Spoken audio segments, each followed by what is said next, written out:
다시 오실 그 주님을 보게 하여 주시고, 하나님 우리가 준비하는 주님의 신부의 세대로 일어나게 하여 주옵소서. 하나님 주님 정결하게 주님 앞에 나아갈 수 있도록 하나님 우리 가운데 기름 부어 주옵소서. 아버지 준비된 자녀가 되게 하여 주옵소서. 등골을 준비하고 주님 신랑을 기다리는 자들이 될 수 있도록 인도하여 주옵소서. 하나님 인도하여 주옵소서. 하나님 인도하여 주옵소서. 주님 인도하여 주옵소서. 시간 기도하고 예배 시작하도록 하겠습니다. 사랑하는 주님, 우리를 이렇게 불러 모아 주셔서 감사드립니다. 하나님 오늘 이 예배 가운데 우리와 함께 해주신 그 주님, 우리가 이 시간에 예수님의 이름을 높이며 찬양하며 나아가기를 원합니다. 우리 가운데 하늘과 땅의 모든 권세를 주셨다고 말씀하셨습니다. 하나님 우리가 주님 신앙생활 하면서 힘든 일이 있고 어려운 일이 있지만 주님이 주신 권세로, 주님이 주시는 능력으로, 주님이 주시는 믿음으로 하나하나 선포하며 하나님 우리 앞에 있는 모든 그 장애물들을 예수님과 함께 그 모든 것을 걷어차며 주님 믿음으로 나아가는 여정이 되기를 원합니다. 주님께서 세상 끝날 때까지 우리와 함께 해주신다는 그 약속의 말씀을 믿음으로 취하며 오늘도 이 시간에 하나님 예배를 드리기를 원합니다. 하나님 이 시간 우리의 마음 가운데 묶여있고 힘든 모든 것들이 이 시간 예수의 이름으로 다 떠나가게 하여 주시고, 하나님 찬양의 영을 부어주시고 예배의 영을 부어주시고 각 사람 가운데 주님의 성령을 부어주셔서 예배할 수 있도록 이 시간 통로를 열어주시옵소서. 이 공간 가운데 주님 오시어서 하나님 성령의 영으로 다스려 주시고 이 시간 예배 가운데 하나님께서 자정하여 주시고 예배를 받으시는 시간이 되게 하여 주옵소서. 그렇게 예배를 받으실 주님 찬양합니다. 감사드리며 예수님의 이름으로 기도드렸습니다. 아멘. 우리 함께 먼저 그 나라와 의를 구하라 고백하시겠습니다.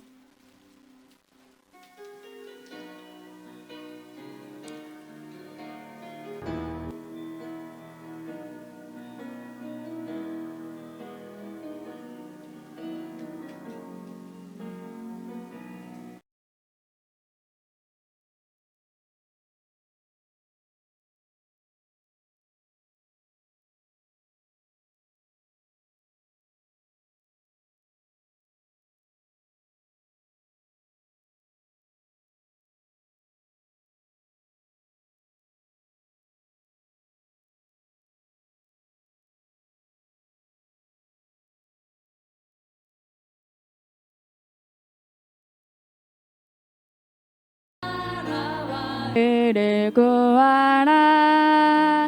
그 나라와 의를 그리하면 이 모든 것을 너희에게 더하시리.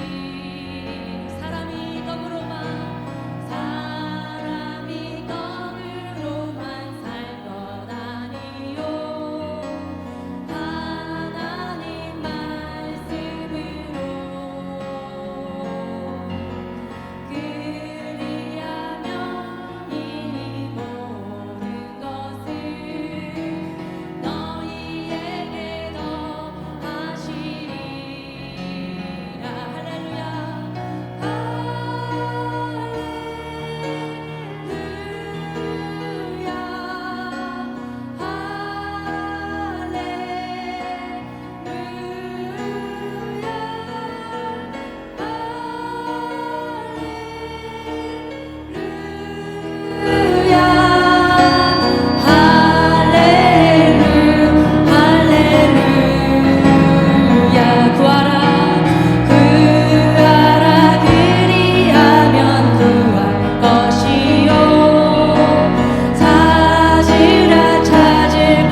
일어나서 함께 박수치며 주님을 찬양했으면 좋겠습니다.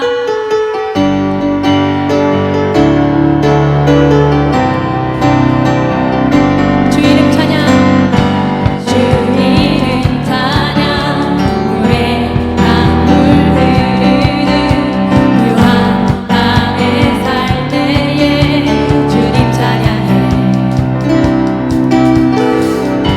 주 이름 찬양, 퍼지는 광야와 같은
받으실 줄 믿습니다. 하나님, 우리가 믿음으로 선포한 모든 기도, 성령으로 한 모든 기도 시간에 받아서 주님 봉하여서 하늘로 올려줄 줄 믿습니다. 하나님 일하실 주님을 찬양합니다. 오늘 이 시간에 단위에 세우신 우리 목사님, 주님 입술을 주장하여 주시고 성령의 말씀이 선포되어지는 시간 될 수 있도록 인도하여 주옵소서. 감사드리며 예수님의 이름으로 기도드렸습니다. 아멘.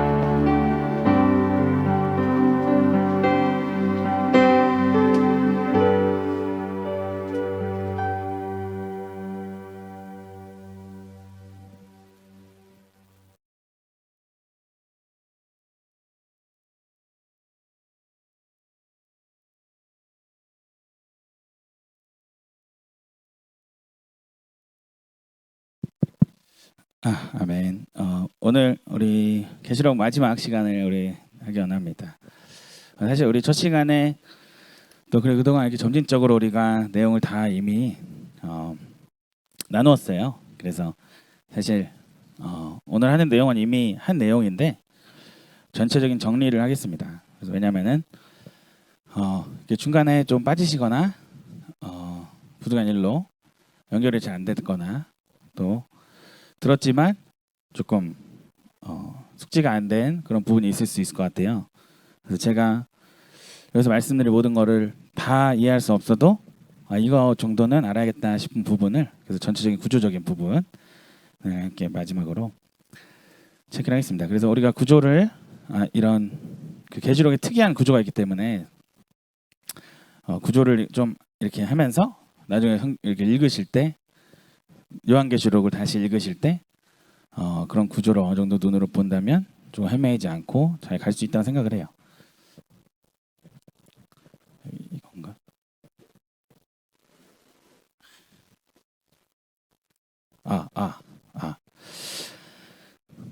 네, 그리고 우선은 우리 PPT 한번 보겠습니다. 우리 PPT 화면으로. 네, 우리가 이제 계시록을 이거 올려드릴게요. 이거 적지 마세요. 그냥 눈으로 보시면 됩니다. 우리 계시록 마치려고 하고 있어요. 계시록은 성경의 마지막이죠. 그래서 창세기 1장에서 3장 그리고 계시록 20장에서 22장 이런 내용들이 조금은 연관성이 있다고 생각합니다. 그래서 성경은 처음에 하나님의 창조로 시작을 하죠. 그래서 하나님은 인간 창조하셨습니다. 그래서 인간에게 에덴 동산 허락하시고 이름을 짓게 하고 다스리는 권세를 주셨어요. 근데 그 모든 것을 이제 타락으로, 이제 선악 알게 한 나무 그걸 먹지 말라. 모든 나무 먹어도 되지만 먹지 말라고 한 그 나무를 먹음으로 해서 타락한 거죠. 그래서 우리가 구속사적으로 성경을 볼 때 창세기에는 창조가 나오고 타락이 나오고, 그리고 이제 신약에 와서 예수님이 오셔서 회복을 하시는 겁니다. 그리고 그 중간에 그 시간 율법 시대는 그림자 시대죠. 예수님을 이제 조명하는 거예요. 예수님이 오실 거다. 예수님을 여러 가지 방편으로 이렇게 보여주는 거고, 그 이전까지의 죄의 문제를 짐승의 제사를 통해서 해결하게 한 거죠, 임시적으로. 그리고 그 다음에 예수님 오셨을 때는 그 제도가 사라지고 예수 이름으로 회개하면 다 이렇게 시선받는 그 시대가 온 거죠. 그래서 성경이 그런 구속사적으로 볼 때 잃어버린 인간의 그 어떤 지위와 그런 복을 다시 회복하는 것이 성경의 마지막인 거예요. 그래서 요한계시록을 1장에서 22장까지를 우리가 구조적으로도 많이 봤어요. 또 구약을 토대로, 구약의 말씀들을 토대로 이런 의미들을 우리가 최대한 이렇게 조명해보고 깨달았고 그런 시간이었습니다. 또 한편으로는 이게 창세기와 연결할 수 있다는 거죠. 그래서 뭐 그렇게 어렵지가 않습니다. 그냥 이렇게 대강적으로 이렇다라는 것을 보고 넘어가려고 해요. 그래서 천지를 창조하셨죠. 근데 결국은 새 하늘 새 땅을 다시 창조하신 거죠. 창조했다. 이게 막 그 창세기처럼 이렇게 창조한 그런 건지 모르겠지만, 창세기는 막 창조의 과정이 정확히 나오지만 이 요한계시록은 그 과정은 없습니다. 새 하늘 새 땅 어떻게 만들어진 그런 건 모르죠. 그렇지만 어쨌든 완전히 새로워진 그런 세상이 주어졌다는 거예요. 그래서 다스림의 권세가 있었습니다. 이거 표는 또 통큰통독에서 제가 참조한 거예요. 거기서 제가 조금 추가했습니다. 근데 이제 세세토로 왕노릇하는 그 다스림의 권세를 상실했는데 다시 세세토로 왕노릇하는 22장 5절에 그 내용이 나오고, 네, 밤이 있었는데 밤이 없어졌고요. 두 큰 광명체와 별들이 있었죠. 근데 하나님이 이제 해가 되시고 비춰주시는 그 하나님의 빛이 충분한. 그리고 4개의 강이 흘렀는데 생명수 강이 흐르게 되는 거죠. 그리고 내가 먹는 정령 죽으리라. 하나님과의 그 깨어진 관계를 얘기하는 거죠. 그 에덴 동산은 하나님과의 충만한 관계를 누리는 그런 곳이죠.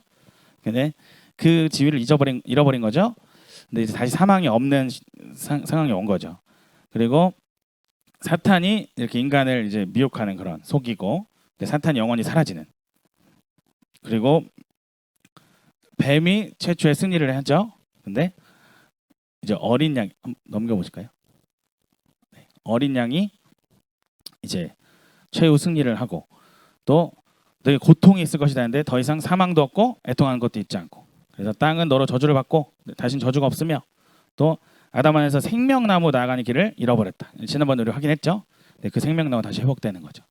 그래서 이 생명나무가 되게 중요한 것이죠. 그러니까 또 에덴 동산을 쫓겨났다. 네, 이건 결국은 그 에덴 동산 누리던 하나님과의 그 관계와 다스림의 축복을 다 잃어버린 거죠. 네, 다시 이제 얼굴을 본다. 다시 하나님과 이제 관계가 회복돼서 이제 하나님과 가까이 이제 만나게 되는 거죠. 네, 뭐가 약간 잘못됐나? 이게 네, 맞죠? 네. 저 TV로 보이는 거 약간 다르네요. 네, 저는 TV를 봅니다. 저 뒤에 TV를 보는데 달라가지고 뭐 잘못됐나 해서. 네, 이렇게 해서 창세기와도 이렇게 성경의 처음과 끝을 우리 좀 연결해보자. 네, 그런 시각을 좀 가지고 보시면은 좋지 않을까 싶습니다. 유기적으로 성경 연결관계를 좀 볼 수 있을 것으로 생각됩니다. 자, 그리고 계시록 1장을 딱 펴주시고, 이제 우리가 한 장 한 장 넘기면서 이렇게 제가 쭉쭉쭉 넘어갈 거예요. 그래서 여러분이 눈으로 보시면서 그 흐름을 파악하시는 거예요. 그래서 이렇구나라는 것이 들어오시면 되는 거예요. 이거를 정확하게 무엇 지금 외울 수 없잖아요. 그래서 지금 제가 어느 정도 하고, 제가 생각하기에 좀 이거를 더 정리해야 싶으면 제가 따로 또 지금 자료는 없지만 올려드리면 되니까. 네. 일단은 한번 PPT 한번 넘겨주시고, 아까 그 제가 나중에 보낸 거 있을까요? 네, 제가 일단은 그냥 간단하게 했어요. 복잡하게 했으면은 더 너무 힘들 것 같아가지고 그냥 한마디로 일단 이 계시록은 7인가 7 나팔 대접이 있죠. 이거 모르는 사람 없을 겁니다. 7인, 7 나팔, 7 대접. 이거는 뭐 제가 알려드리지 않아도 그냥 읽으면 다 보이는. 네, 지금 몰라도 여러분이 계시록 보시면 그냥 나옵니다. 그래서 7인, 7 나팔, 7 대접의 이 순서로 되어 있다. 이건 기본이죠. 그리고 제가 삽입을 좀 여기 써놨어요. 근데 제가 예전에 처음에 얘기할 때 10장을 삽입으로 말씀을 드렸어요. 작은 두루마리를. 근데 주로 이제 10장과 11장 많이 묶어서 얘기를 많이 하려고 해요. 근데 일단 제가 뺐습니다. 그냥 우리가 좀 더 삽입다운 거를 좀 보자. 삽입이라는 건 좀 특이한 거잖아요. 이게 시간상으로 이렇게 좀 연결이 안 되는 게 주로 삽입인데 10장은 어느 정도 연결이 된다 생각해요. 이 영적으로 두루마리가 펼쳐지고 대접이 터지는. 그러니까 그 심판을 가지고 있는 거죠. 그래서 10장을 일단은 뺐습니다. 그리고 10장을 넣기도 해요. 삽입으로. 그래서 제가 넣었었는데 그냥 우리 그냥 관점으로. 그래서 이게 뭐 노지성 목사가 맞는 거냐 틀리는 거냐, 이게 정확한 정답 없는 거예요. 그래서 네, 제가 뭔가 근데 뭐 오점이 있으면 나중에 말씀드리면 되니까, 그게 꼭 넣어야 되는 그 이유를 찾는다면 다 말씀드리니까 되니까. 그래서 이게 삽입들입니다.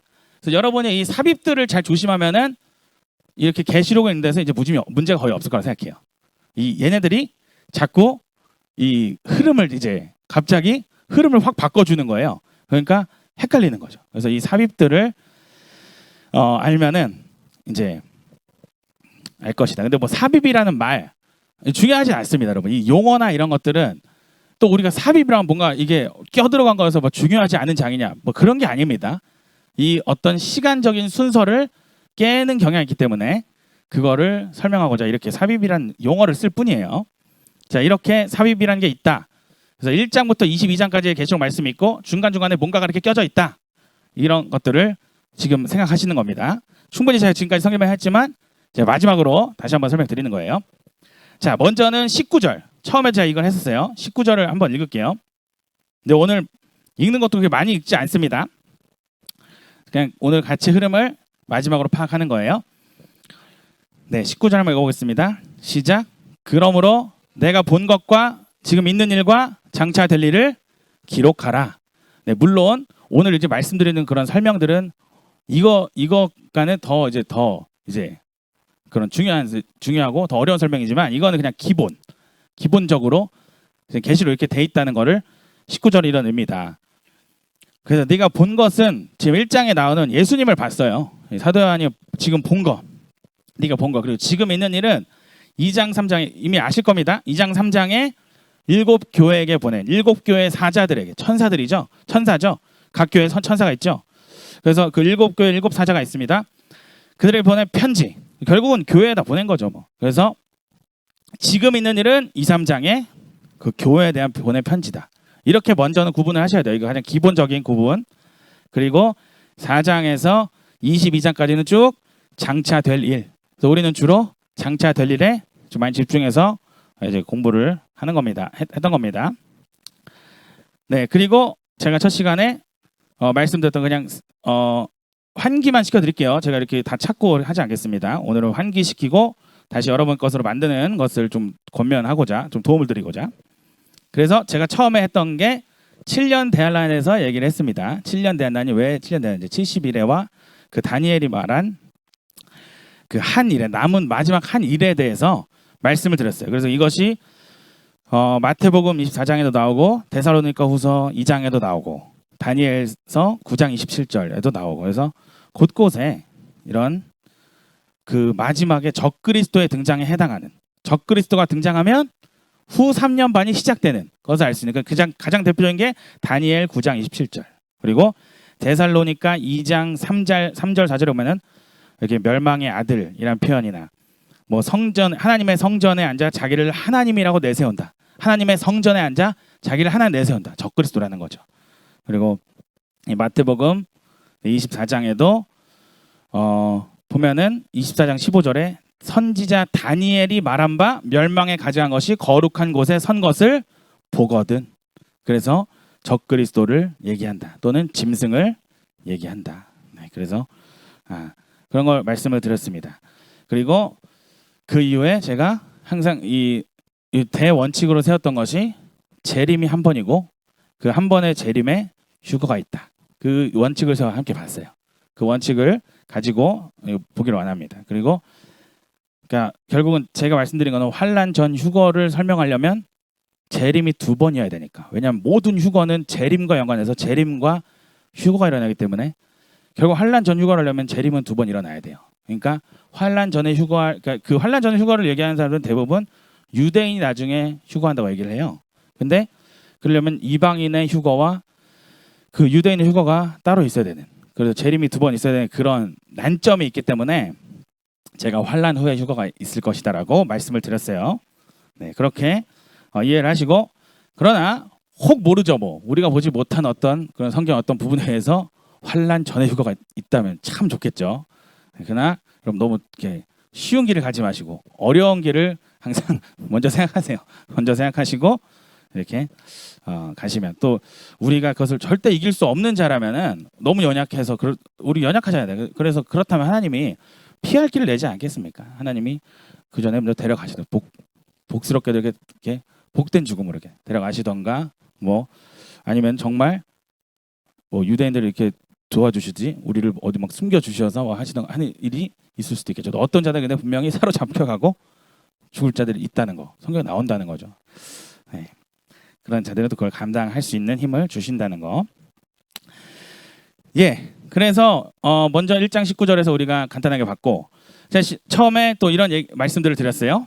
1장 이 계시록에 1장과 2, 3장의 관계를 말씀드렸습니다. 1장에서 나타난 예수님이 2, 3장의 7 교회에서 그 특징이 나뉘어서 설명되어서 나타나더라. 그 말씀 드렸고요. 네, 이해하시죠?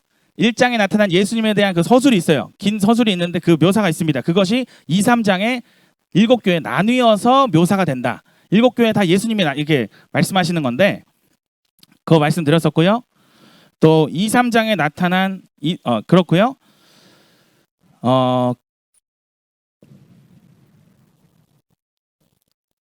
네, 그리고 요 각 교회에 나타난 그 예수님의 모습과 각 교회 상황과 연결을 했었습니다.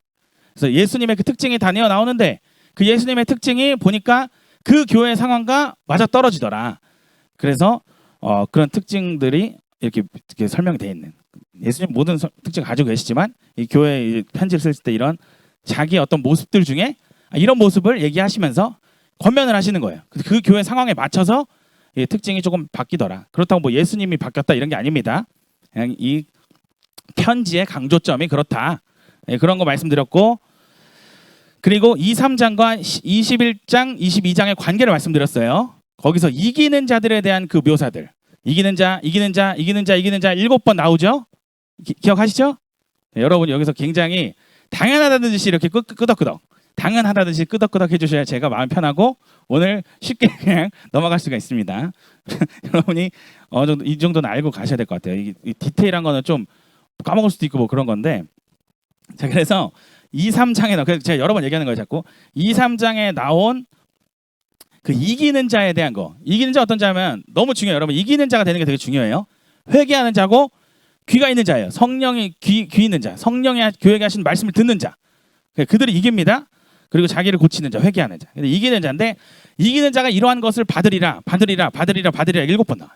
근데 그 이기는 자가 결국엔 나중에 나올 새하늘과 새 땅의 그 특징들이 분산돼서 2, 3장에 여기 이렇게 있더라 라는 거. 그리고 이기지 못하는 자에 대해서도 모두가 다 나와 있지는 않지만 그 이기지 못하는 자에 대한 것도 후에 나오죠. 그래서 이것도 좀 비슷하다. 앞에 나온 7교의 그 잘못된 점과 이기지 못하는 자들, 마지막에 이긴 자 선동받고, 이러한 자들은 이제 불못에 던져진다는 그러한 내용들 흡사하다라는 거. 네. 그래서 이런 계시록이 지금 이렇게 그냥 한마디로 초반부와 이 후반부가 연결 관계가 있다. 이런 이기는 자에 대한 그런 설명이 뒤에 한번 이렇게 나온다라는 거 이렇게 기억해 주면 되겠어요. 그럼 나중에 여러분이 대충 그렇게만 알아도 눈으로 확인하시면서 다시 보이실 거라 생각해요. 이런 관계성이 있다라는 것만 알아도. 네, 그래서 그렇게 기억을 해주시면 좋겠습니다.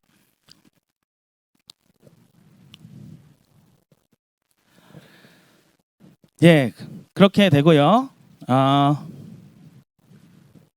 자, 그래서 2, 3장 이제 넘어가도 될 것 같아요. 1, 2, 3장까지 이제 된 거예요. 편지를 이제 읽어보시면 되는 거고. 그래서 이제 편지의 의미는 여러분께 말씀드렸죠. 결국은 계시록이 미래의 일을 얘기하지만 현재 교회에게 요구하는 것이 같다. 우리 현재 교회가 결국은 깨어 있고 이기는 자가 되면 승리하는 거예요. 왜냐하면은 2, 3장에서 이기는 자 얘기를 했는데 후에 이기는 자가 또 나오잖아요. 그러면 결국은 현재 교회가 이기는 자가 되어야 된다는 것을 권면하는 거잖아요. 그리고 교회가 결국 승리한다. 그걸 위해서 현재 교회를 보여준다. 그럼 이 현재 교회는 이방 교회예요. 소아시아에 있는 교회이기 때문에 이방인들의 교회입니다. 이방 지역에. 그럼 우리 전체 교회를 상징하는 거예요. 그래서 우리도 이렇게 깨어 있어야 되고 여러 가지 권면들 있잖아요. 그 말대로 회개하는 자, 깨어 있는 자, 뭐 성령 음성 듣는 자, 그런 교회 되어야 한다. 그래야 이긴다. 그래서 그 승리하는 교회, 그 현재적 교회에 대한 권면을 보여줍니다. 그래서 단순히 그 미래의 어떤 사람들에게만 권면하는 게 아니고 현재 우리들에게 하는 말씀이다 라는 걸 알 수 있습니다. 자, 그리고 이게 이제부터 이제 쭉쭉쭉 이제 가면서 좀 설명이 필요한 건 좀 설명하면 넘어가고 이런 식으로 가겠습니다. 자, 4장에는 하늘의 예배라고 써 있죠. 보통 성경에. 그래서 보좌의 모습이 나타납니다. 그래서 이것에서 뭐 이것저것 설명은 조금씩 드렸어요. 그 모습이 나타나고요. 쭉 넘어갈게요. 그리고 이제 5장에서 두루마리를 이제 예수님이 이제 인을 떼시는 게 보여지는 거예요. 그래서 제가 아까 10장을 아까 뺀 것도 여기서도 두루마리에 대한 게 나오는데 이건 지금 사경에 안 들어갔잖아요. 보통 안 넣거든요. 그러니까 그냥 공통 분모로 보자 그냥 그런 생각이에요. 저는 두루마리에 관련된 같은 내용이니까. 그래서 이제 심판을 하기 전에 7인을 떼시는데 제가 말씀을 드렸죠. 우리가 다 얘기를 해요. 다니엘서에 봉함되었다고 해요. 봉함되었는데 이제는 때가 됐습니다. 예수님이 도장 7개가 붙어있는 그 도장 인이 되어 있는 그 한마디로 이렇게 그 어떤 뭐 촌농이나 뭐 이런 걸로 막아놓은 거죠. 이 두루마리가 뜯어지지 않게 그거 봉함한 거 그걸 7개를 띄는 거예요. 그 7개를 띄는 그 인이 7인입니다. 그래서 그게 6장에 나오는 거예요. 그래서 6장부터 이제 7인이 이제 나오는데 그게 그 두루마리를 떼는 그 5장에서 7개를 떼는 그 과정이다. 그거 자체가 바로 자 7인이 떼집니다. 그럼 뭐냐면은 두루마리 안에는 심판이 들어있다고 했어요, 제가. 그러면 심판이 가까우면은 징조를 보여주신다는 거예요. 인이 떼어지면 떼어질수록 심판이 가까워요. 그런 심판을 가까우면 심판에 가까울 때는 징조가 항상 나타나요. 하나님이 징조를 이렇게 세팅해 놓으셨어요. 그래서 제가 말씀드린 게 6장에 그런 인에 해당하는 것은 징조다. 징조에 해당한다. 그래서 요것만 말씀 한번 읽어보겠습니다. 우리 제가 앞에 보시고 우리 마태복음 계속 읽었습니다. 계속 읽은 건데 한번 더 마태복음 4절에서 7절.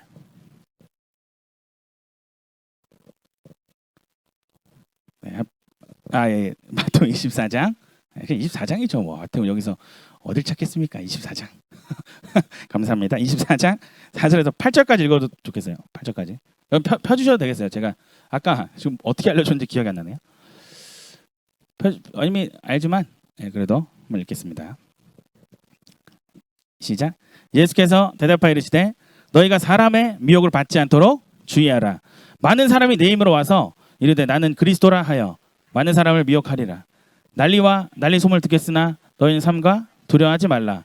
이러한 일이 있어야 하되 아직 끝은 아니니라. 민족이 민족을 나라가 나라를 대적하여 일어나겠고 곳곳에 기근과 지진이 있으리니 이 모든 것은 재난의 시작이니라. 그래서 재난의 시작이니까. 그래서 보통 이제 이 재난이 진통이라고 합니다. 진통. 그래서 많이 얘기하는 게 우리 산모가 진통을 할 때 이렇게 점점 세기가 세지듯이 이 심판도 점점 세진다. 이렇게 봐요. 그래서 여기 보면은 여러분 이제 그냥 머리로 그냥 기억하세요. 아까 보면은 네 개의 인이 있습니다. 네 개의 인. 그래서 그 네 개의 인은 한 묶음이에요. 그래서 그게 4분의 1의 권세를 얻어서 검과 흉년, 사망, 땅의 짐승으로서 죽이더라. 죽이는 거예요. 그래서 죽음이 4분의 1을 죽이는 권세예요. 근데 흰 말, 붉은 말, 검은 말, 청황색 말이죠. 그래서 흰 말은 제가 이단자들. 어떤 사람들은 이거 자체가 적그리스도다. 이미 적그리스도 여기서 뭔가 활동을 한 거다. 근데 우리는 어쨌든 적그리스도가 출현하는 거는 어쨌든 3년 반에 맞춰서 봐야 돼요. 여기서 뭔가 활동을 했어도 여기서부터 3년 반이라 볼 수가 없으니까 여기서는 그렇다고 한들 그 활동이나 그 본격적인 활동이 아니잖아요. 만약 적그리스도로 해도. 그렇죠? 그래서 일단 저는 이거를 이단자들로 보는 거예요. 왜냐하면 여기 예수님이 내 이름으로 와서 나는 그리스도라 하여 많은 사람을 미혹한다. 많은 사람이 내 이름으로 와서 나는 그리스도하여 많은 사람을 미혹한다고 나와요. 읽으신 대로. 그래서 사람 미혹을 조심하라 이런 말씀을 하시거든요. 그래서 이 흰말이 그 이단자들 얘기하는 거고, 그리고 이제 전쟁이 있죠. 나라가 민족과 민족, 나라가 나라를 대적한다. 전쟁. 그리고 기근과 지진. 기근은 그리고 붉은 말이 큰 칼을 들고 있으니까 전쟁이고, 검은 말이 저울을 들고 이제 막 인플레이션이 일어나니까 기근이라 이거죠. 그리고 청황색 말이 우리가 이제 그 원어적인 그 뜻을 이제 유추했을 때 이 청황색 말이 아마 전염병일 수 있다라고 보는 거예요. 그래서 이것은 이제 누가복음에서 볼 수 있다는 거죠. 여기서는 전염병이 없습니다. 누가복음 21장 한번 읽어볼게요. 10절, 11절.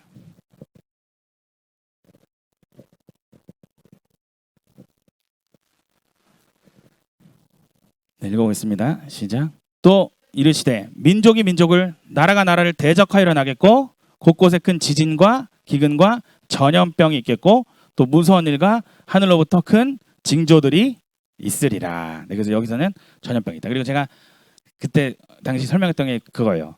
지진과 기근과 전염병 하는 세트로 구약에 많이 나타났다는 거. 굉장히 반복되어서 나타나서 전염병이 여기에 있을 확률이 높다. 그래서 그렇게 말씀을 드렸습니다. 전염병의 가능성이 높다라는 거죠. 네, 그렇게 이제 네 개를 이제 보통 네 개, 세 개 세트로 자꾸 이루어지잖아요. 일곱 개 그 시험들이 뒤에는 이제 나팔부터 이제 자연재해가 주로 이제 네 개 붙어 있고 이렇습니다. 그래서 여기서 네 개가 묶음이고 다섯째 인을 띄어요. 인을 띄니까 두루마기를 입은 자들이 흰 두루마기 입은 자들이 신원을 합니다. 그래서 이 사람들이 순교자라는 거는 보시면 알 수 있을 거예요. 그래서 죽임을 당한 영혼들이라고 나오고 또 우리 땅에 거한 자들을 심판하여 우리 피를 갚아주지 아니하시기를 어느 때까지 하시라니까 이게 이제 요한계시록 6장 10절에 나와요. 그래서 이 시기가 아마도 어떤 환란의 시작이 아니겠느냐. 근데 이러한 것은 정확히 알 수 없는 거예요. 그래서 우리는 제가 그때도 말씀드렸지만은 가장 중요한 표시는 적그리스도의 등장이다. 예수님도 마태복음 24장에서 나타난 그 예수님의 그 권면도 보면은 마지막 때에서 얘기하실 때 다니엘을 이렇게 인용하시면서 다니엘 말을 인용하면서 적그리스도의 출현을 말씀하셨다. 그럼 예수님도 적그리스도의 출현을 가장 중요한 표시로 삼으신다는 거죠. 그래서 그 후 3년 반이 시작되는 적그리스도의 출현이 가장 중요한 그런 이제 표시라는 거죠. 그래서 이거는 다니엘 9장 27절을 통해 우리가 확인할 수 있습니다. 그리고 마태복음 24장 이제 15절에 아까 처음에 말씀드렸다시피 멸망에 가져간 것이 거룩한 것을 선 것을 보거든. 그래서 유대에 있는 자들은 다 산으로 도망할지어다. 그래서 이것은 뭔가 그 유대인들에게 더 극심한 어떤 그 이스라엘을 중심으로 일어나는 일들인 것 같아요. 그 적그리스도의 등장이. 왜냐하면 성전에 그 우상이 세워지고 그리고 유대인자들 도망가라고 하니까요. 네, 그렇게 아시면 되겠고, 그래서 다섯 번째에서 아마 이게요 환란의 시작이 아니겠느냐. 그래서 7년의 환란이 이때쯤 아마 시작되는 게 아닐까라고 우리가 생각해 볼 수 있겠어요. 자, 그리고 이제 여섯 번째 인이 떼어지고 뭐 지진이 일어나고 해가 검어지고 뭐 하늘의 별이 떨어지고 이런 일들이 발생합니다. 네, 그러고 이제 그 일곱째 인이 이제 그 다음에 띄어지겠죠. 일곱째 인 띄어지면은 자연스럽게 나팔이 함께 이게 쥐어지는 그런 모습을 나중에 볼 수 있어요. 네, 그렇게 보여줄 거고 7장이 삽입이라고 했습니다. 그래서 7장에는 14만 4천 명이 인침을 받는 게 나와요. 그래서 14만 4천 명에서는 설명을 드렸어요. 그래서 그 퍼센테이지로 따져서 이 대표적인 어떤 이스라엘을 대표하는 그리고 처음 이렇게 굉장히 신실한 그리고 순결한, 왜냐하면 이 사람들에 대해서 14장에 천상에 14만 4천 명이 나오는데 설명이 나오는데 여자와 더불어 더럽히지 아니하고 순결하고 어린 양이 어디로 가든 따라간다. 그 죽기까지 복종한다는 거예요. 그리고 처음 익은 열매다. 그래서 아마도 그 이스라엘의 부흥에 있어서 대표가 되는, 그러니까 첫 부흥의 어떤 일들, 거기에 어떤 핏값이 되고 이런 어떤 하나의 미리 이제 그 희생되어지는 그런 사람들로 보여진다는 거예요. 그래서 이스라엘을 대표하는 어떤 사람들이다. 그래서 이게 저는 이스라엘을 보고, 그리고 이 숫자가 구원받은 숫자가 아니고 어떤 대표자들의 숫자이지 않겠느냐라는 거예요. 그래서 너무 이제 구원받은 숫자가 너무 적다는 생각이 들어요. 그리고 네, 그런 말씀 드렸고, 그 군대 그 전투에서 군대를 그 모집하는 그런 내용들 해서 제가 그때 계산을 좀 했었어요. 그런 부분들 말씀드렸는데 이 계산이 꼭 중요한 게 아니기 때문에 그래서 대표한다라는 것까지가 더 중요하니까 그렇게 이해하시고요. 네, 그리고 8장 이제 넘어가겠습니다. 8장. 네. 오늘 딱 눈으로 쭉 확인하시는 거예요. 그래서 이제 전체 구조를 이제 우리가 훤히 볼 수 있도록. 네, 8장을 보니까 일곱째 인이 떼어지면서 일곱째 나팔을 받는다고 하죠. 그러니까 이 두루마리가 완전히 열린 거죠. 열려서 이제 심판이 이제 나타나는 거죠. 그래서 이제 그 나팔도 이 네 개의 그 자연에 해당하는, 그래서 네 개의 그 재앙이 그 피 섞인 우박과 물이 땅에 쏟아지고, 처음엔 땅의 재앙, 두 번째는 바다의 재앙, 세 번째는 이제 강과 물샘에 떨어지고요, 큰 별이. 그리고 네 번째는 해, 달, 별 3분의 1이 타격받는다. 그래서 주로 이 나팔의 특징은 3분의 1이 각 지역 각 부분에 3분의 1이 타격을 받아요. 그리고 다섯 번째는 황충이고, 그 다음에 유브라데 전쟁이 있고, 그리고 일곱 나팔이 이제 나오는 그런 구조죠. 대충 이제 읽으시면 다 보여요. 그거는 대장 설명을 드렸어요. 네, 근데 요 9장에서 이제 다섯째 나팔이 부러져요. 9장에서 제가 지금 한 번에 다 얘기했는데 여기도 보면은 네 개가 한 번 내가지고 좀 나눠지는 경향이 있죠. 중간에 뭐가 있냐면 13절 한번 읽을게요. 8장 13절. 네, 8장 13절 읽겠습니다. 시작. 내가 또 보고 들으니 공중에 날아가는 독수리가 큰 소리로 이르되 땅에 사는 자들에게 화가 있으리니 이는 새 천사들이 불어야 할 나팔 소리가 남아 있음이로다 하더라. 그래서 약간 여기서 뭔가를 좀 나누는 듯한 그 경향이 있어요. 그래서 이제 화니까 5개, 6개, 7개가 남은 거예요. 5, 6, 7이 남은 건데 저는 이거를 끼는 거를 저는 인정을 해요. 이걸 끼움을 인정 안 하는 사람도 있습니다.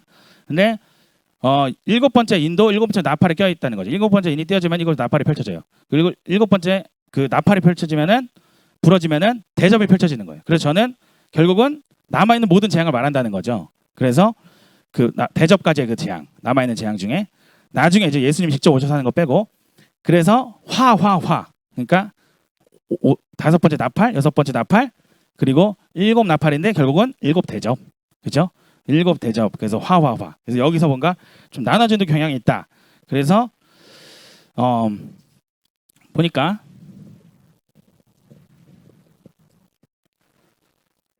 네, 9장. 9장에 그래서 황충 재앙이나 뭐 이런 게 나오고 9장 11절 한번 읽어보겠습니다. 황충 재앙이 나오는데 그 중간에 이런 말이 있다는 거죠. 11절 시작. 그들에게 왕이 있으니 무적행의 사자라. 히브리어로는 그 이름이 아바돈이요 헬라어로는 그 이름이 아불루온이더라. 그래서 이것이 짐승이라고 저는 얘기를 했어요. 짐승의 가능성이 높다. 그래서 왜냐하면은 바다라는 그 나중에 바다에서 이제 짐승이 올라오잖아요. 그 바다라는 뜻이 결국은 이제 무적행을 뜻하는 그런 그 연결 관계가 있기 때문에 그 설명을 들었었어요. 그때 그래서 얘기를 했고 또 이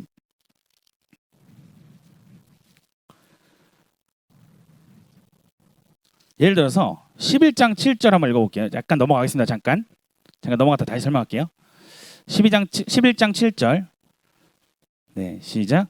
그들이 그 증언을 마칠 때 무정에로부터 올라오는 짐승이 그들과 더불어 전쟁을 일으켜 그들을 이기고 그들을 죽일 터인즉. 또 여기서도 무적행이라는 말을 자연스럽게 쓰고 있다는 거죠. 그래서 결국 바다에서 오는 짐승이 결국 무적행과 이제 좀 연결이 가능하다는 거예요. 우리가 요한계시록 17장 8절을 볼게요. 요한계시록 17장 8절. 자, 그 바다가 이해가 안 돼도 어쨌든 짐승은 무정에서 올라왔어요. 그러면은 그 이전에 그 설명이 결국은 연결이 되는 거예요. 그 언어적인 단어적인 연결이 없어도 어디서 올라왔는데 바다라고 했다가 무정이라고 했다가 이렇게 하니까 17장 8절 읽어보겠습니다. 시작. 내가 본 짐승은 전에 있었다가 지금 없으나 장차 무정으로부터 올라와 멸망으로 들어갈지 아니 땅에 사는 자들로서 창세 이후로 그 이름이 생명책에 기록되지 못한 자들이 이전에 있었다가 지금은 없으나 장차 나올 짐승을 보고 놀랍게 여기리라. 네, 그래서 이 짐승이 무정에서 나온다는 것은 부연 설명이 되어주기 때문에 이때 아마 등장을 시작한 게 아니냐. 네, 그러나 분명히 우리는 짐승의 그 존재, 그 성전에 그 짐승이 세워지는 그 자체 거기에 더 정확한 표지가 있다는 거. 그건 뭐 누가 봐도 모를 수가 없으니까요. 우상이 세워지는 거요. 그 짐승에 해당하는 우상이 세워지는 거를 모를 수가 없기 때문에 그게 그에 해당하는 그 세력들, 짐승과 거짓 선지자를 우리는 알 수 있을 것입니다. 근데 이거는 우리가 또 이 계시록 안에서 그 7년 대환란을 좀 이렇게 좀 파악을 해보는 시도. 근데 이것은 너무 많은 그런 다양한 주장들이 있다는 것을 염두하셔야 돼요. 네, 이렇게 말씀을 드렸습니다. 그럼 제가 그러면은 9장의 황충에서 그거를 말씀을 드렸죠. 그리고 이제 10장에서 작은 두루마리가 나오죠. 작은 두루마리가 이제 펼쳐지는 뭐 그런 내용이 나오고, 그래서 이 10장 11절을 연결한 경향이 어떤 사람들은 이 두루마리를 그 후에 있을 그 재앙으로 보지 않고 전에 있는 거를 설명한다. 그게 삽입이다 이렇게 보는 사람이 있고, 또 어떤 사람들은 후에 있을 거를 얘기를 하더라도 10장 11장을 자꾸 연결하라는 거예요. 10장 11장을 한 묶음으로 그 두 증인까지 10장 11장 전체가 아니고 11장의 두 증인까지의 내용을 같이 한 묶음으로 보려고 하니까 그냥 삽입으로 자꾸 보려고 하는데, 일단 저는 그걸 띄겠습니다. 그 이유는 11절에 이제 그가 내게 말하기를 내가 많은 백성과 나라와 방언과 임금에게 다시 예언하여라 하리라 하더라. 10장 11절에는 다시 예언하여야 하리라 하더라 하는데, 이거 실제로 두 증인들이 이 일을 하거든요. 그래서 이거 연결로 좀 보려는 그냥 시도들이 좀 있는 것 같아요. 근데 어쨌든 10장은 그런 내용이고 일단 넘어갈게요. 그래서 11장에 아까도 좀 읽긴 했지만은 아까 읽었으니까, 근데 11장에 두 증인이 나오죠. 그리고 11장 15절 이후에 일곱째 나팔, 그렇죠? 일곱째 나팔. 이 15절부터는 삽입이 아니죠. 11장의 그 14절까지가 삽입이 되겠죠. 왜냐하면은 이 두 증인은 뭐라고 합니까? 1260일을 예언하리라. 11장 3절에 보니까 1260일을 예언하리라. 뜬금없이 등장을 한다는 거죠. 이거는 기간적으로 길다는 거죠. 이게 순차적으로 두 증인이 이 심판 가운데 등장했다가 들어갔다가 심판이 이어지는 게 아니고 전 3년 반의 기간 동안 일어날 일이기 때문에 시간을 깨버리는 거예요. 얘가 이 내용이 시간을 깨버리잖아요. 이 사람들은 더 길게 활동을 하니까 시간을 깨버리니까 이거 삽입이다. 그래서 42달이라는 표현도 있고요. 근데 이것은 후 3년 반이 아니고 전 3년 반이라는 거예요. 3년 반이긴 하지만 이거는 전 3년 반이다. 그건 아까 우리가 이미 읽었습니다. 아까 다른 걸 확인하면서 우리가 아까 11장 7절을 읽었죠. 제가 다시 이렇게 읽어드릴게요. 그들이 그 지원을 마칠 때 무정에로부터 올라오는 짐승이 그들과 더불어 전쟁을 일으켜 그들을 이기고 그들을 죽일 터인즉. 그러니까 지금 짐승이 무정에로부터 올라와서 등장을 했습니다. 근데 이 사람들은 어때요? 증언을 마쳤다. 증언을 지금 사역을 마쳤다. 그 이후에 이제 뭐 사건들이 있긴 하지만은 증언에 해당하는 예언에 해당하는 그 사역에 해당하는 거는 마친 거예요. 그러니까 이것은 전 3년 반에 이 사람들이 해당하는. 그래서 저는 이제 두 증인에 대해서도 이제 이스라엘이라고 얘기를 했어요. 그래서 이스라엘 지역에서 해당하는 그 지역에서 활동하는 그런 증거하는 예언하는 그런 자들이다. 그런 설명을 드렸습니다. 네, 그 근거 구절들은 이제 다시 확인하세요. 혹시 기억 안 나시고 안 적어주셨으면은 네, 그렇게 이제 삽입이 하나 이제 처리가 됐죠. 처리가 돼서 이해하셨나요? 네, 끄덕끄덕 하시고 혹시 진짜 이거 납도 안 된다. 그러면은 이따가 저한테 말씀하시던가 지금 저한테 신호를 보내세요. 이렇게 아니라고 신호를 보내십시오. 그럼 제가 다시 설명해도 되겠구나 할 테니까. 네. 또 억지로 또 이렇게 대답하고 그러면 안 되니까. 자, 11장 했어요. 그리고 7째 나팔 이제 나왔죠. 7째 나팔도 잠시만요. 7째 나팔에 나 설명 크게 하지 않겠습니다. 일단 넘어가고 12장을 가면은 여자와 영이 등장한다는 거죠. 그래서 이거는 이 여자는 이스라엘 전체를 해당한다고 얘기를 했어요. 제가 전체를. 대표자가 아니고 전체를 해당한다. 이것도 삽입이죠. 갑자기 등장을 해요. 그래서 제가 그때 초림의 내용과 재림의 내용을 나눠 드렸습니다. 딱 나눠 드려 가지고 이게 이렇게 좀 어느 정도 잘 이해하실 수 있도록.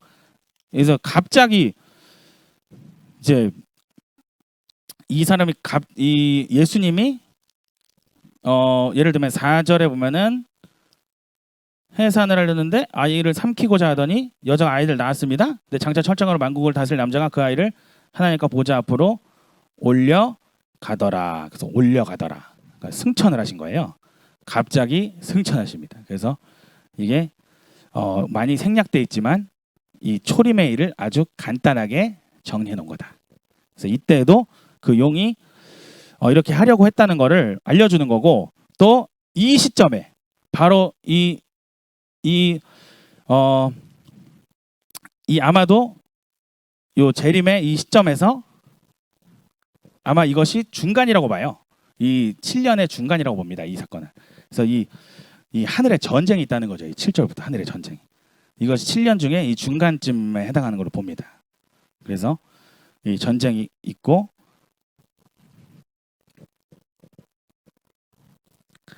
그러나 이렇게 끝까지 그 여자를 보호해주는 그런 역사들. 그래서 이 뒤에 아마 보호하는 거는 후 3년 반이 아니겠느냐라는 거죠. 후 3년 반. 그래서 이 여자는 해산을 합니다.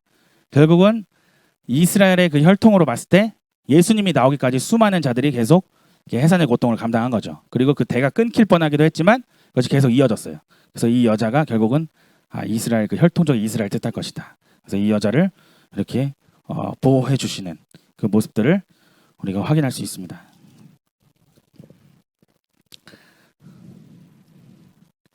네. 그래서 이제 하늘에서 막 전쟁이 있고 그 다음에 갑자기 쫓겨나면서 땅에서 이제 유대인들을 괴롭히려고 하는데 또 이것을 또 이제 구해주는 여자를 구해주는 그런 내용들 읽어보시면 다 이해되십니다. 네, 그래서 어떤 그런 보호하심이 있다. 그때의 어떤 보호하심이 있다. 유대인들에 대해서 엄청난 극심한 그들이 받는 것 같아요. 이 어떤 그 핵심적으로 이 전 세계적인 어떤 그런 환란의 시대지만 핵심적으로 이 유대 지역에 나타나는 환란 상황에서 이 사람들을 도와주신다라는 겁니다. 네, 그리고 이제 13장도 삽입이죠. 그래서 13장은 말 그대로 짐승에 대한 그런 내용이죠. 그래서 두 짐승이 나오는데 첫 번째 짐승이 이제 핵심 세력이죠. 이 사람이 우리가 말하는 그 적그리스도죠. 그리고 두 번째 짐승은 이를 도와주는 사람, 도와주는 그런 존재. 그래서 우상을 만들고 이 사람 이가 이제 표를 받게 합니다. 표. 경배하게 하고 표를 받게 한다. 그래서 이게 16절 뭐 17절에 보면은 표를 받게 하고 매매를 못하게 하고 이런 모습들. 곧 짐승의 이름이나 의림의 수라. 그래서 이 666에 대해서는 제가 그때 이 안티쿠스 에피파네스 4세나 네로와 같은 그런 자들을 뜻하는데 이제 그 자들과 같은 강력한 그런 짐승과 같은 그런 왕, 그런 통치자이기 때문에 그런 공통점이 있기 때문에 그들을 살아왔던 그 영이 이 사람의 이 존재에게 역사를 하는 거죠. 그러니까 이제 66을 그렇게 쓰인 것이 아니냐라고 말씀을 드렸습니다.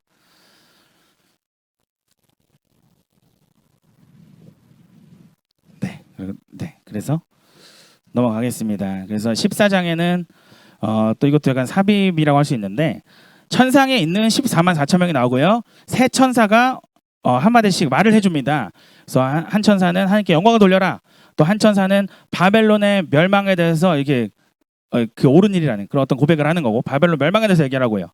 그리고 표를 절대 받지 말라는 말을 이 마지막 천사가 해줍니다. 그래서 이 9절 이제 9절을 10절에 보면은 막 표를 받으면은 불과 유황과 고난을 받으니까 결코 이걸 받으면 안 된다는 거를 얘기하고 제가 그때 강조했던 것이 12절 한번 읽겠습니다.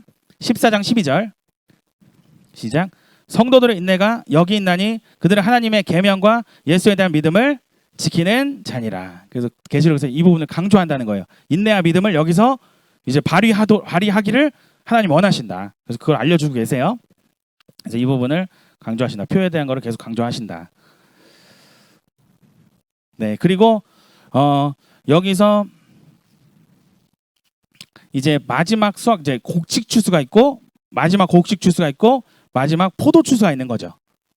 자, 근데 이게 하나의 이제 삽입이기 때문에 이게 결국은 이제 19장이랑 합쳐야 된다는 거죠. 19장에서 일어난 일이고 19장의 그 내용들을 여기다 이제 이거를 끌고 가서 같이 합쳐서 봐야 된다는 거죠. 네, 그렇게 이해하시면 돼요.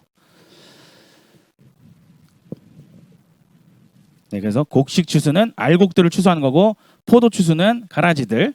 그래서 진노하시는 거, 벌 주시는 거를 얘기를 합니다. 네. 이제 거의 다 끝나갑니다. 조금만 참으세요. 자, 조금만 힘내시고요. 이제 15장에서는 이제 대접 7개가 주어지는 그런 모습이니까요. 그 읽어보시면은 이해가 되십니다. 그리고 16장에 이제 대접이 이제 쏟아지는 거죠. 네, 그래서 제가 그때 표 보여드리면서 나팔과 유사점을 말씀드렸어요. 3분의 1이라는 거 빼고 땅에 쏟고 바다에 쏟고 강에 쏟고 물건에 쏟고 이런 부분이 너무 흡사하다. 그러니까 그 나팔은 경고, 그리고 대접은 완전히 이제 심판을 이제 시작하신 그 모습이고 여기서 대접의 첫 번째 일이 표 받은 자들에게 악하고 독한 종기가 난다. 땅에 이제 대접 쏟아지는데 그래서 표 받은 자 여기서 벌 받습니다. 그리고 이제 7번째 그 대접에서 큰 성 바벨론이 멸망을 하죠. 이것만 한번 읽겠습니다. 우리. 16장 19절 20절 시작. 큰 성이 세 갈래로 갈라지고 만국의 성들도 무너지니 큰 성 바벨론이 하나님 앞에 기억되신 바 되어 그의 맹렬한 진노의 포도주 잔을 받음에 각 섬도 없어지고 산악도 간데 없더라. 네, 그래서 여기서 이 일이 일어났습니다. 그리고 17장 18장에 뭐예요? 이 멸망의 사건을 가르쳐주는, 다시 설명해주는. 그러니까 17, 18장이 물론 이거를 또 이제 결론이라고 얘기를 하기도 해요. 결론이라고 얘기도 하기도 하는데 그냥 제가 보기에는 이거 그렇게 보지 말고 이 상황을 더 자세하게 설명한 거라고 보는 게 낫다고 생각합니다. 저는. 그래서 17, 18장 어쨌든 그렇게 얘기하나 저렇게 얘기하나 여기서 바벨론에 대한 얘기를 하는 건 확실하죠. 그러니까 17, 18장에서 더 정확히는 19장 초반부까지 얘기를 하죠. 이 바벨론의 멸망에 대한 얘기를 합니다.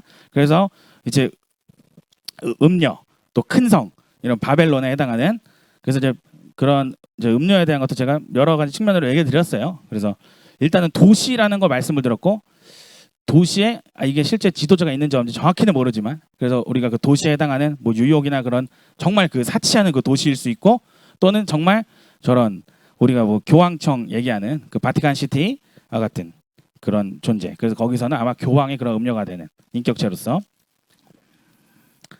그리고 뭐 이제 17장 18장에 멸망이 이제 두 번이 나오는데 음료의 멸망이 나오고 18장에 이제 이 바벨론의 멸망이 나오는데 저는 그 음료의 멸망은 관계가 끊어지는 거라고 말씀을 드렸어요. 그냥 그렇게 보자.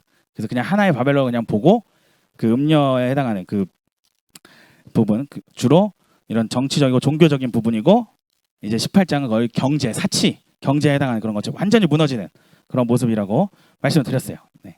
그래서 17, 18장이 바벨론 멸망을 설명하고 있다. 네. 그 정도 이해하셔도 충분하고요. 그리고 17장 8절에서 13절을 보면 네, 17장 8절에서 13절을 보면 여기 뭐가 있냐면은 짐승에 대해서 하나 이제 다시 설명을 해주신다. 설명.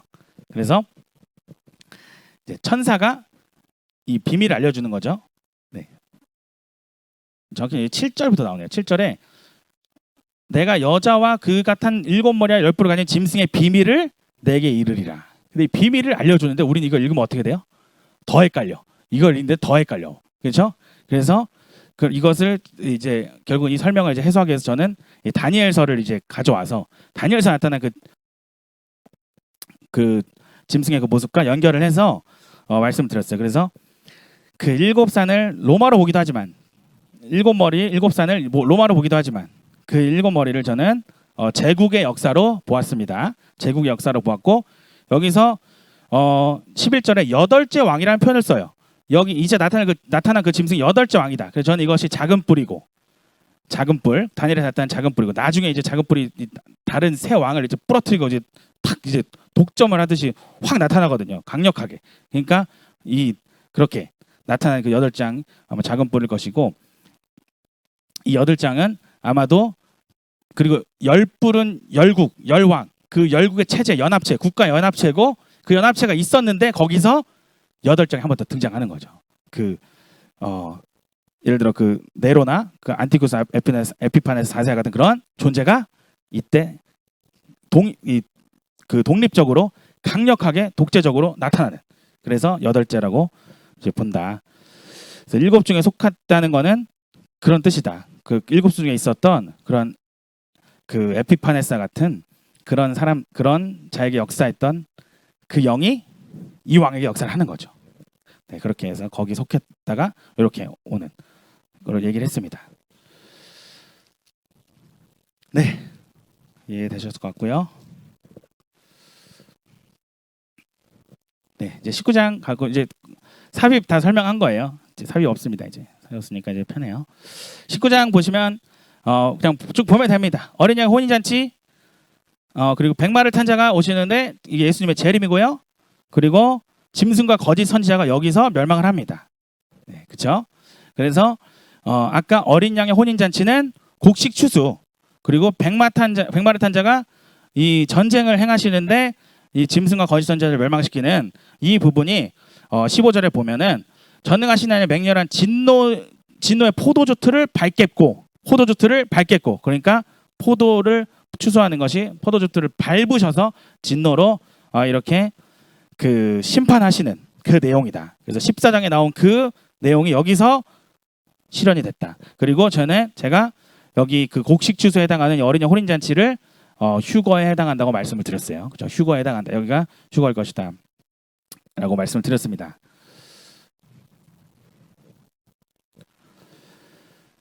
네, 그리고 20장 가면은 우리가 좀 난해하지만 천년 왕국이라는 게 있습니다. 그래서 이 부분은 어쨌든 성경에 좀 천년 왕국이 나오고 이 시간의 어떤 흐름으로 봤을 때 여기 이마와 손의 교회 표를 받지 않은 자들이 살아서 그리스도와 더불어 천년 동안 왕노릇한다 이런 표현이 있기 때문에 이 천년 왕국의 존재를 저는 인정을 해요. 이 시점, 그 재림 이후에 천년이 있다고 저는 봅니다. 그래서 이 천년 왕국이 있고요. 이 천년 동안 여기서 왕노릇하는데 그 이후에는 한번 1000년 만에 사탄이 옥에서 놓여집니다. 원래는 무지경에 이렇게 결박되어 있다가 1000년 동안 결박되어 있다가 놓여져요. 근데 드디어 이 사탄을 멸망을 시키시는 거예요. 이 시점에서 20장 10절 한번 읽어보겠습니다. 시작. 또 그들을 미혹하는 마귀가 불과 유황못에 던져지니 거기는 그 짐승과 거짓 선지자도 있어 세세토록 밤낮 괴로움을 받으리라. 네, 그래서 여기서 드디어 사탄까지 완전 멸망이 되는 내용이죠. 네, 그리고 이제 11절부터는 흰 보좌에서 이제 심판을 하신다. 그래서 흰 보좌의 그 심판. 그래서 여기서 모든 것이 이제 다 심판이 되어지고 다 이제 심판이 끝난 거예요. 그리고 21장, 22장은 이제 새 하늘과 새 땅의 그런 모습. 그래서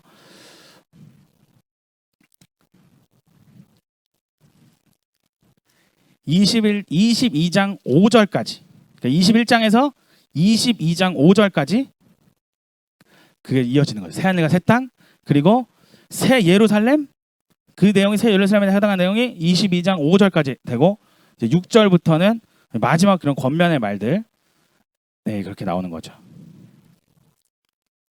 네, 이제 거의 끝났습니다. 이제 너무나 이제 잘 따라오셨을 거라고 믿고요. 제가 계속 이제 강조했던 부분, 여기 이게 삽입이고 이게 여기를 설명하고 이런 걸 어느 정도 숙지하시기를 바랍니다. 네, 그래서 우리 21장 7절 8절 읽어보겠습니다. 가장 중요한 말은 이것이죠. 네, 시작. 이기는 자는 이것들을 상속으로 받으리라. 나는 그의 하나님이 되고 그는 내 아들이 되리라. 그러나 두려워하는 자들과 미치한 자들과 흉악한 자들과 살인자들과 음행한 자들과 점술가들과 우상 숭배자들과 거짓말하는 모든 자들은 불과 유황으로 타는 못에 던져지리니 이것이 둘째 사망이라. 네. 그리고 그래서 장막에 대한 거 제가 그때 설명드렸고요. 그 초막절이 이제 더 이상 필요 없다. 초막절을 더 이상 지키지 않는다. 아마도 천년 왕국 때까지 초막절을 지키지 않겠느냐. 이때는 진짜 그 장막, 하나님과 함께 거주하는 장막이 내려지는, 거주하는 그 때가 오는 거죠. 그래서 새 예루살렘은 신부들의 공동체, 이 어린 양과 결혼한 신부들의 그 공동체, 그 이루어진 성취된 마지막 교회이자 마지막 그 도시, 마지막 그 우리가 살아갈 영원한 그런 하나님 나라 천국. 네, 그래서 그것이 이제 정육면체다 하면서 이제 완전한 그 하나님의 임재가 있는 그런 곳이다라는 거 말씀드렸어요. 그리고 이제 22장의 생명나무에 대한 거, 뭐 생명수에 대한 거 그런 거 말씀드렸습니다. 이 은혜, 생명, 영생을 뜻한다는 그런 부분들, 그때 말씀드렸어요. 네, 그리고 이제 그렇게 해서 이제 마무리되는 거죠. 그래서 마지막 이제 권면의 말들은 이제 아까도 그 이기는 자에게 그 상속을 받는다는 그런 얘기를 했어요. 그리고 14절, 15절 한번 읽겠습니다. 비슷한 부분인데 결국은 이 마지막 권면은 결국 이러한 부분을 말하는 거죠. 읽어보겠습니다. 시작. 자기 두루마기를 빠는 자들은 복이 있으니 이는 그들이 생명나무에 나아가며 문들을 통하여 성에 들어갈 권세를 받으려 함이로다. 개들과 점술가들과 음행한 자들과 살인자들과 우상숭배자들과 및 거짓말을 좋아하며 지어낸 자는 다 성 밖에 있으리라. 네, 아멘. 그래서 이렇게 권면을 끝까지 하는 거죠. 그리고 그래서 두루마기 빤다는 거는 어린 양의 피로 빠는 겁니다. 어린 양의 피로 빠는 거. 앞에 그 계시록 앞에 나와요. 그 순교자들의 그런 모습 속에서 흰 옷 입은 자들, 아니, 순교자 아닐 수 있죠. 환란에서 나온 자들이죠. 그들의 모습에서 두루마기를 그 어린 양의 피로 빠는 자들. 그래서 주님의 피로 회개하고 죄를 씻고 이런 부분들, 그렇게 하면 되고 마지막에 이제 계속 오라. 17절에 성령과 신부가 오라 계속 권면하고요. 듣는 자, 목마른 자 다 오라고 말하고 생명수를 받으라 말하고 또 절대 이 예언의 말씀을 더하지도 덜하지도 말고 절대 건드리지 말라는 거죠. 있는 그대로를 받아들여라. 그리고 주님은 마지막 말이 속히 오신다고 하셨고 이 사도 요한이 속히 이제 주 예수의 오시옵소서 이렇게 화답을 합니다. 그리고 주 예수의 은혜가 모든 자들에게 있을지어다. 아멘. 이렇게 축복의 기도로 이제 계시록이 이제 마무리되는 거죠. 여기까지 하고요. 네, 그래서 이해되셨을 거라 생각합니다. 네, 많이 이제 읽어보시면서 또 자기 것으로 더 많이 만드시면 좋겠고요. 우리 마지막으로 우리 말씀 7개 구절 한번 마지막에 얘기했습니다. 우리 복 받으시라고, 복된 자 되시라고. 이 계시록에 복이 있도다라고 하는 7개 구절이 있습니다. 그래서 우리 PPT로 보고, 네, 보이시나요? 읽으실 수 있을까요? 네, 제가 최대한 나름 크게 했습니다. 하도 제가 맨날 작게 해가지고. 네, 우리 이거 7개 읽고 우리 마칠게요. 네, 1장 3절부터 읽겠습니다. 시작. 이 예언의 말씀을 읽는 자와 듣는 자와 그 가운데 기록한 것을 지키는 자는 복이 있나니 때가 가까움이라. 네, 이것은 이제 당시에는 읽는 자가 있고 여러 사람들이 들었어요. 책이 많지 않기 때문에 그걸 뜻하는 겁니다. 한 사람이 읽고 여러 사람이 듣고. 네, 14장 13절 시작. 또 내가 들으니 하늘에서 음성이 나서 이르되 기록하라. 지금 이후로 주 안에서 죽는 자들은 복이 있도다 하시매 성령이 이르시되 그러하다. 그들이 수고를 그치고 쉬리니 이는 그들의 행한 일이 따름이라 하시더라. 네, 16장 15절. 보라, 내가 도둑같이 오리니 누구든지 깨어 자기 옷을 지켜 벌거벗고 다니지 아니하며 자기의 부끄러움을 보이지 아니한 자는 복이 있도다. 네, 19장 9절 시작. 천사가 내게 말하기를 기록하라. 어린 양의 혼인잔치에 청함을 받은 자들은 복이 있도다 하고 또 내게 말하되 이것은 하나님의 참되신 말씀이라 하기로. 네, 20장 6절. 첫째 부활에 참여한 자들은 복이 있고 거룩하도다. 둘째 사망이 그들을 다스리는 권세가 없고 도리어 그들이 하나님과 그리스도의 제사장이 되어 1000년 동안 그리스도와 더불어 왕노릇 하리라. 22장 7절 시작. 보라, 내가 속히 오리니 이 두루마리 예언의 말씀을 지키는 자는 복이 있으리라 하더라. 22장 14절 시작. 자기 두루마리를 빠는 자들은 복이 있나니 이는 그들이 생명나무에 나가며 문들을 통하여 성에 들어갈 권세를 받으려 함이로다. 아멘. 네, 그래서 이거 이렇게 중요한 건 이제 계시록은 이기는 자가 되는 게 중요하고 핵심 포인트고요. 또 복 있는 자를 또 모아 보니까 이런 내용들이 있는 거죠. 이 기록한 것을 지켜야 되고 또 주님 주 안에서 죽으래요. 죽기까지 복종하라는 거고 깨어 있으라는 거고요. 또 어린 양의 혼인잔치에 청함을 받아 복이 있다. 그러니까 결국은 그 청함을 받아들이라는 거를 뜻하는 거죠. 그리고 첫째 부활에 참여한 자가 복이 있다. 그래서 반드시 첫째 부활에 참여하는 것이 좋겠죠. 그리고 이 두루마리 예언의 말씀을 지키는 자, 이거 반복이죠 조금. 두루마리 예언의 말씀을 지키는 자가 복이 있다는 거예요. 그리고 두루마기를, 그러니까 자기 옷을 빠는 자들이 복이 있다. 예수님의 피로 자기의 죄를 계속 씻고 깨끗하게 하는 사람, 그래서 복이 있다는 거죠. 그들이 생명나무에 들어간다.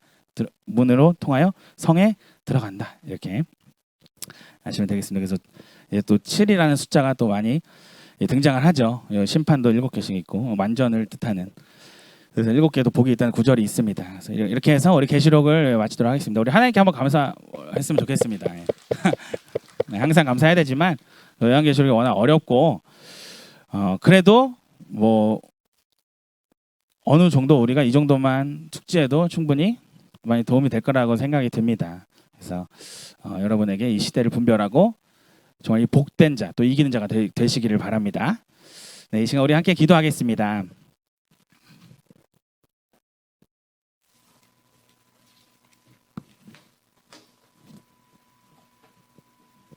여러분 너무 사실 다른 성경에 비해서 우리가 되게 자세하게 많이 했어요. 그래서 좀 어떻게 보면은 좀 힘들 수도 있습니다. 그래서 공부하는 이런 과정들이 힘들어할 수도 있는데 너무 고생하셨고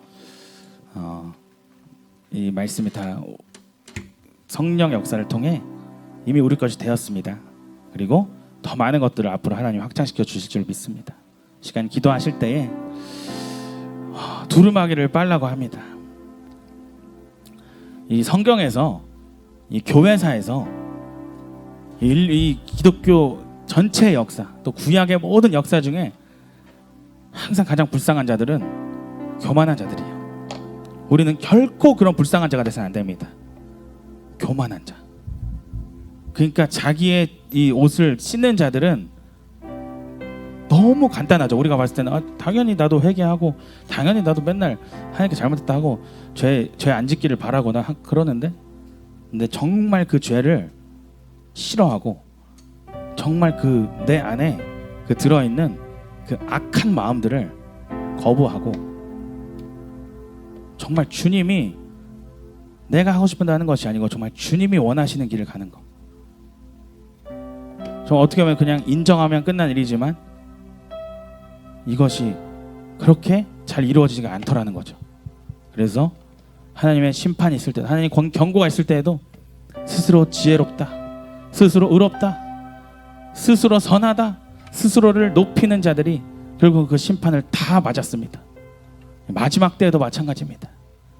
결국은 자기의 교만으로 이 시대를 보는 시야, 그것을 잃어버리는 것, 또한 우리의 죄 때문에 이 세상을 사랑해서 하나님 나라의 그 역사를, 그 이루어짐을 보지 못하는 그런 일들이 일어나는 거죠. 우리 시간께 기도하실 때 주여 교만하지 않게 하옵소서, 주여 겸손하게 하시옵소서, 주여 낮은 마음을 주시옵소서. 오늘 우리가 이렇게 말씀을 공부하여도 이 말씀이 얼마나 무궁무진하고 얼마나 어렵습니까? 우리 한낱 피조물인 우리가 하나님의 말씀을 이해한들 얼마나 이해하겠습니까?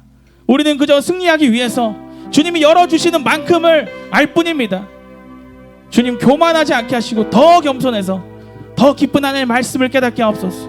더 주님의 그 확실한 뜻을 알게 하옵소서. 나를 향한 주님의 그 콜링을 듣게 하시옵소서. 다른 자들을 통해서 지적하고 얘기하는 것이 아니고 정말 나를 향해서 주님이 무엇이라 말씀하시는지, 이 말씀이 우리의 정말 우리의 혼과 영을 쪼개는 그 말씀이 될 수 있도록 우리에게 주여 우리를 향하시고 우리 함께 기도하겠습니다. 주여 아버지, 우리의 성령의 것 하나님의 말씀으로 우리의 모든 자기 의와 자기 교만과 자기 확신을 다 찔러 쪼개 주시옵소서. 주님 앞에 단 한 사람도 의인이 없습니다. 우리 모두가 죄인입니다. 예수님의 피가 절실하게 필요합니다. 우리의 옷을 씻어 주시옵소서. 우리의 옷을, 이 더러운 옷을 하얗게 희게 빛나게 씻어 주시옵소서. 그 옷을 받은 자가 복되다 하셨습니다. 주여 우리 교만하지 않게 하시옵소서. 주님 우리 높아지지 않게 하시옵소서. 주님 앞에 무릎을 꿇고 주님 앞에 고개를 숙이고 주님 앞에 경배하며 주님의 그 발변하게 우리가 입맞추며 주님을 경배합니다. 주님, 먼지만도 못한 우리들 주님이 아니면 결코 의의 길을 갈 수 없고 결코 구원 얻을 수 없는 그 한낱 피조물, 주님을 버린 자들, 주님보다 세상을 사랑하는 우리들, 천국보다 하나님보다 예수님보다 나 자신을 더 사랑하는 우리들의 죄를 이 시간 사하여 주시옵소서. 사하여 주시옵소서. 사하여 주시옵소서. 사하여 주시옵소서. 주여 용서하여 주시옵소서. 오라바야라 사라바야라 사라바 오라바야라바 사라바야라바 오라바 사라바야라바 사라바 오라바 사라바야라바 사라바야라바 사라바라 오야라바 사라바야라바 사라바야라바 사라바 오라바 사라바야라바 사라바 오야라바 사라바야라바 사라바야라바 사라바 오야라바 사라바야라바 사라바야라바 오야라바 사라바야라바 사라바야라바 사라바 오야라바 사라바야라바 사라바야라바 사라바 오야라바 사라바야라바 사라바야라바 사라바 오야라바 사라바야라바 사라바야라바 주여 주여 주여 주여 주여 주여 오라바 사라바야라바 사라바야라바 사라바 오라바 사라바야라바 사라바 오야라바 사라바야라바 사라바야라바 사라바 오라바 사라바야라바 사라바야라바 사라바 오야라바 사라바야라바 사라바 오라바 사라바야라바 사라바야라바 사라바 오야라바 사라바야라바 사라바야라바 오야라바 사라바야라바 사라바야라바 사라바 오바라바라바라바 사라바라 오라바 사라바야라바 사라바야라바 사라바 오라바 사라바야라바 사라바야라바 사라바 오야라바 사라바 오라바 사라바야라바 사라바야라바 오야라바 사라바야라바 사라바야라바 사라바 오라바 사라바야라바 사라바. 아멘. 우리 한 번만 더 기도하고 우리 마치도록 하겠습니다. 우리 교회를 위해서, 결국 교회에서 기도한다는 것이 우리 성도님들 우리 서로를 위해서 기도하는 것이죠. 이 교회 가운데 주님 알곡이 많아지게 해달라고 기도했으면 좋겠습니다. 주님 우리 눈에 보이기에 그냥 멋지고 크고 유명하고 그런 교회가 아니고 주님 한 사람이라도 진짜 예수님의 제자가 되는, 정말 어린 양을 끝까지 따라가고 정말 그 인어둔 백성처럼 순교하거나 또는 환난을 뛰어넘는 그런 진짜 알고 그런 온전한 믿음을 가진 자들을 우리가 키워내는 그런 교회가 될 수 있게 해달라고. 우리가 배우는 이 말씀과 선포되는 그 말씀이 결코 가감되어지지 않고 결코 어떠한 인간으로 인해서 변형되어지지 않고 그 말씀이 원래 원본의 그 뜻, 하나님의 본래 의도가 선포되고 그것이 가르쳐지는 그런 교회가 되었어. 이곳에 있는 자들이 또 이곳에 오는 자들이 다 주님을 온전히 따르는 제자이자 신부로 하나님의 참된 백성으로 우리 되게 해달라고. 그래서 우리가 정말 마지막 때에도 환난 이기는 자들이 많게 해주시고 정말 천국에 가는 비율이 정말 전부가 되는 그런 교회가 되게 해달라고. 정말 주님이 알곡만을 추수하는 교회가 되게 해달라고. 우리 그렇게 우리 교회가 정말 주님이 원하시는 그런 장성한 그리스도의 장성한 분량을 향해 가는 그런 교회 되게 해달라고 함께 기도하겠습니다. 우리 주여, 우리 한번 외치시며 함께 기도합니다. 주여 아버지 이곳에 있는 한 사람 한 사람 알곡이 되게 하시옵소서. 주여 신부가 되게 하시옵소서. 주여 주여 주여 주여 아버지 오라바 야라바 사라바 야라바 사라바 야라바 오라바 야라바 사라바 주여 주여 주여 아버지 우리가 주님의 정결한 신부 주님의 연합된 신부가 되기를 원합니다. 주여 우리 한 사람 한 사람이 제자가 되기를 원합니다.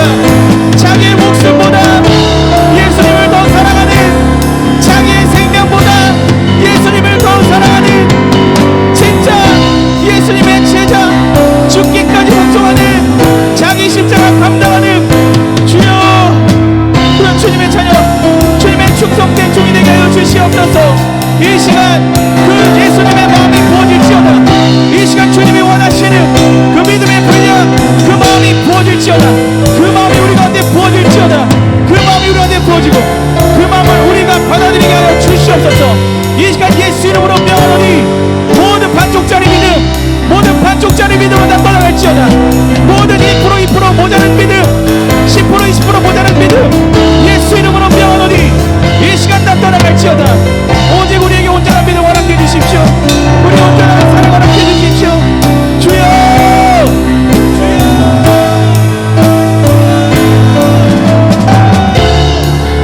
주여 믿습니다.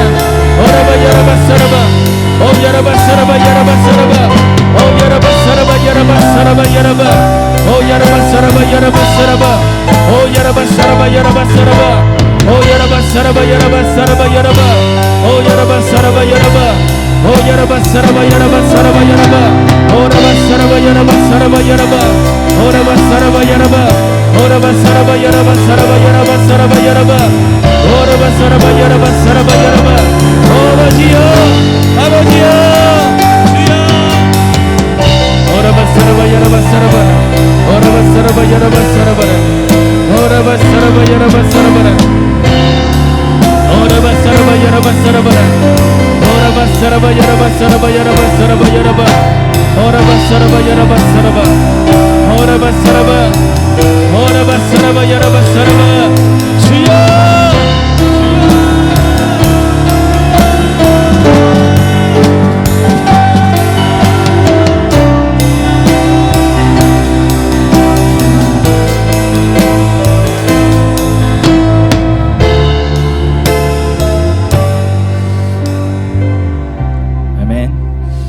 기도하고요. 우리 기도하실 분 자유롭게 기도하시면 되겠고, 제가 먼저 기도하고 주기도 마치겠습니다.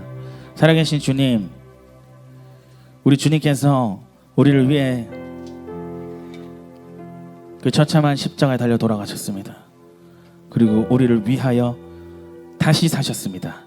그렇게 부활의 첫 열매가 되셔서 승천하셨고 보혜사 성령을 보내사 우리를 세상 끝날까지 항상 함께 하시며 우리를 주님께서 구원의 길로 인도하십니다. 그러나 주님도 하나님도 성령님도 교만한 자를 살릴 수 없습니다. 인정하지 않는 자에게 십자가는 무의미합니다. 죄를 드러나지 않는 자에게 어린 양의 피가 있다 한들 거기서 자기 옷을 빨 수 없습니다. 주여, 결국은 우리가 우리의 모든 교만을 다 내려놓을 때 말씀이 이제 자기의 선입견에서 벗어나서 더 많은 것이 확장될 것이고 무엇이 옳은 길인지 더 명확히 보일 것이며 우리가 얼마나 더럽고 얼마나 악하고 얼마나 선한 것이 우리 안에 없는지를 아는 자가 될 것입니다. 그러한 자가 복된 자입니다. 비참한 자가 아닙니다. 그러한 자가 복된 자입니다. 그러한 자를 주님은 그 모든 죄를 씻으시고 주님은 그를 의롭다라고 말씀하십니다. 그리고 그 의의 옷을 입혀주십니다. 그리고 나의 신부라고 말씀하십니다. 이 시간 그러한 복이 이곳에 임할지어다. 이곳에 그 낮은 마음 예수님처럼 발을 씻어주시는 그 예수님처럼 우리를 위해 죄인이 되시는 저주를 받으시는 처참한 수치를 당하시는 그 예수님처럼 우리 마음 낮아지게 하시옵소서. 감사드리며 살아계신 우리 주 예수 그리스도의 이름으로 기도했습니다. 아멘. 하늘에 계신 우리 아버지여, 이름이 거룩히 여김을 받으시오며 나라 임하옵시며 뜻이 하늘에 것 같이 땅에서도 이루어지리다. 오늘날 우리에게 일용할 양식을 주옵시고 우리가 우리에게 죄진 자를 사하여 준 것 같이 우리 죄를 사하여 주옵시고 우리를 시험에 들게 하지 마옵시고 다만 악에서 구하옵소서. 나라와 권세와 영광이 아버지께 영원히 있사옵나이다. 아멘.